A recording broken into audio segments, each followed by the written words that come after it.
Hay preguntas de personas que cuentan cómo tienen antecedentes de enfermedad pulmonar obstructiva crónica y a ellos también se les ha diagnosticado esta enfermedad. ¿Es el EPOC una enfermedad genética? Lo pregunta Juanjo, de Murcia. Muy bien, Juanjo, una pregunta importante, interesante, que en la comunidad científica que se dedica al EPOC se ha hecho esta misma pregunta hace muchísimos años. Por el momento hay solamente un gen identificado asociado a la enfermedad, que es el déficit de alfa-1 antitripsina. Esta es una proteína que normalmente preserva al pulmón la integridad de la malla donde se realiza este intercambio de gases, y que hay una alteración genética que se transmite de padres a hijos que produce un déficit de esta proteína. Y al no tener esta proteína, en aquellos pacientes que fuman, o inclusive en aquellos que no fuman, tienen la aparición de enfisema, sobre todo destrucción del pulmón, como mencionábamos anteriormente. Esa es la única alteración genética directamente relacionada al EPOC. Luego hay una cantidad de diferentes genes que se han descubierto en los últimos años que se piensa que están fundamentalmente asociados a la adicción del tabaco. Son el mismo gen que genera la adicción del tabaco, también genera alteraciones a nivel de las vías respiratorias y del aparato respiratorio, y que podrían estar involucrados en el fenómeno de generar esta enfermedad. Pero bueno, es una enfermedad que se considera que tiene causas genéticas multifactoriales, o sea, diversas.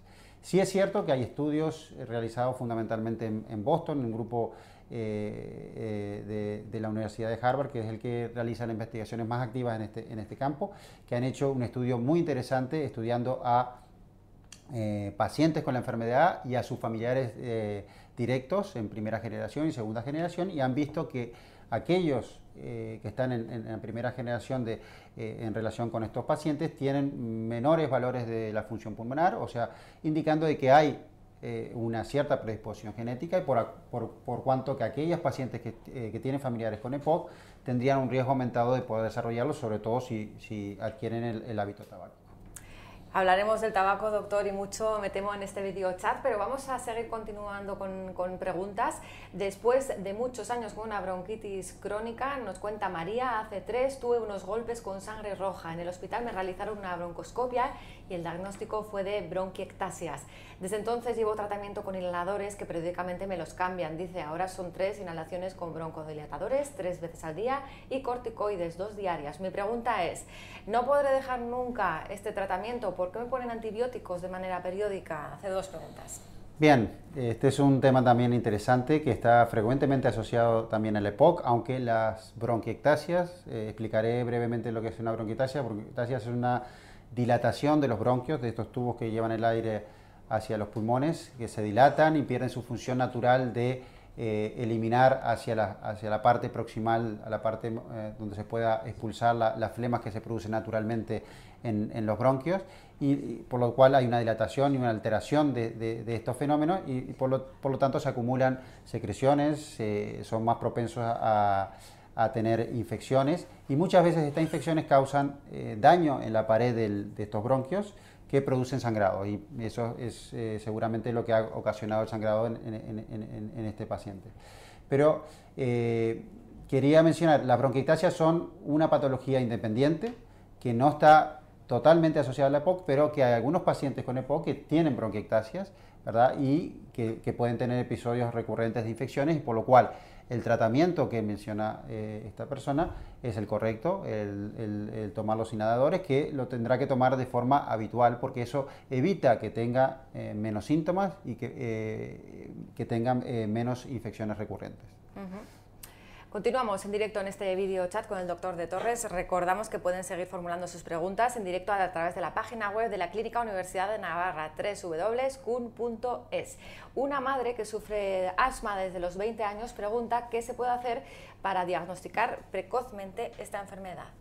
Bien, importante señalar que el asma es una enfermedad diferente a la EPOC. Es una enfermedad, la EPOC, como mencioné al inicio de este video chat, es una enfermedad caracterizada por una obstrucción de los bronquios, de estos tubos, de forma permanente y no reversible, o parcialmente reversible, o sea que es una obstrucción que responde poco a los broncodilatadores.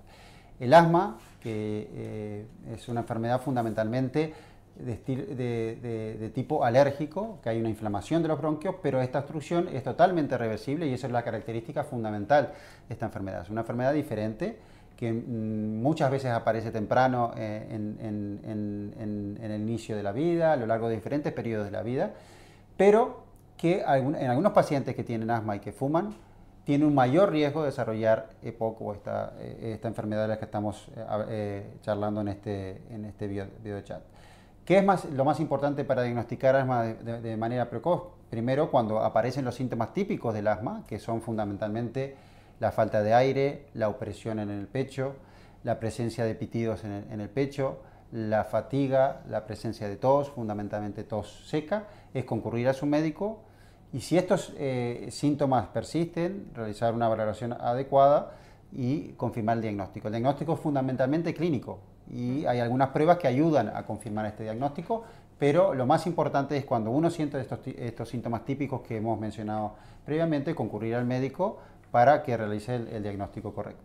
Dejaba entrever anteriormente la incidencia del tabaco y la relación mortal que tiene en muchos casos con enfermedades como el EPOC. Juan de Zaragoza pregunta precisamente sobre esa relación, si fumar causa EPOC.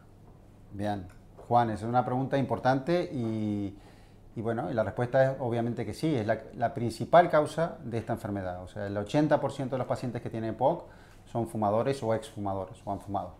Si bien es cierto que hay estudios recientes, estudios epidemiológicos realizados en diferentes partes del mundo que demuestran que la EPOC no solamente es consecuencia del tabaco, sino de otras causas. Fundamentalmente, exposición, por ejemplo, a tóxicos inhalados, ¿no? a la contaminación ambiental, a humos de diferentes industrias, por ejemplo, a malnutrición, a la contaminación dentro de eso es una causa frecuente en países subdesarrollados, la contaminación dentro de las casas por humo de leña o humo de carbón, que era una causa también presente en España. Hay estudios que así que demuestran que fundamentalmente las mujeres que cocinaban en las zonas rurales con cocinas económicas expuestas al humo de carbón o leña, también tiene una mayor prevalencia de EPOC. Pero la causa fundamental de la EPOC en el mundo desarrollado y también en el mundo en vías de desarrollo es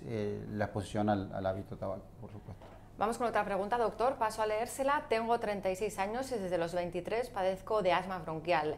He sido fumadora desde los 18 a los 25 años. Trabajo desde los 20 en una fábrica de pinturas como técnico de laboratorio y procuro vacunarme cada año de la gripe, aunque durante estos últimos años he sufrido varias bronquitis y una neumonía.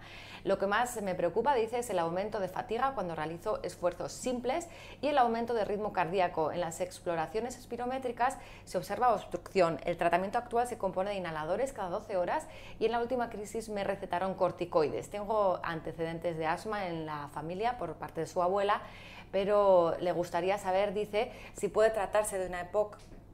Bien. Con estos datos tiene suficiente para poder diagnosticar. Efectivamente, como mencionábamos anteriormente, en la historia se demuestran diferentes factores por lo cual pensar que podría ser una EPOC. Como hemos mencionado anteriormente, los pacientes que tienen asma y que también fuman tienen un mayor riesgo de desarrollar EPOC. Hay múltiples estudios epidemiológicos que han confirmado esto, ¿verdad? O inclusive no tener asma, sino tener lo que nosotros llamamos hiperreactividad bronquial, inflamación de los bronquios de manera episódica. Y si nosotros constantemente estamos inhalando humo, que es un tóxico directo hacia las vías respiratorias, de manera diaria y en varias veces al día, obviamente eso produce una obstrucción ya de manera más permanente de los bronquios. Esta persona también tiene exposición laboral a determinados tóxicos inhalantes que mencionábamos previamente, que es otro de los componentes fundamentales de la posible irritación o inflamación que se produce a nivel de los bronquios. Por lo tanto, si ya la espirometría muestra obstrucción y si hay un antecedente tabáquico, puede ser un paciente que tenga EPOC. A veces la disquisición diagnóstica es difícil de realizar, hay que hacer pruebas más invasivas, pero fundamentalmente lo más importante a los efectos prácticos es la manera de tratarlo y muchas veces la manera de tratarlo no es muy diferente. Por lo tanto, el tratamiento que recibe, que aparentemente por la información que nos da es correcto, pienso que, bueno, podría ser un diagnóstico de EPOC, pero parece que su tratamiento es el correcto.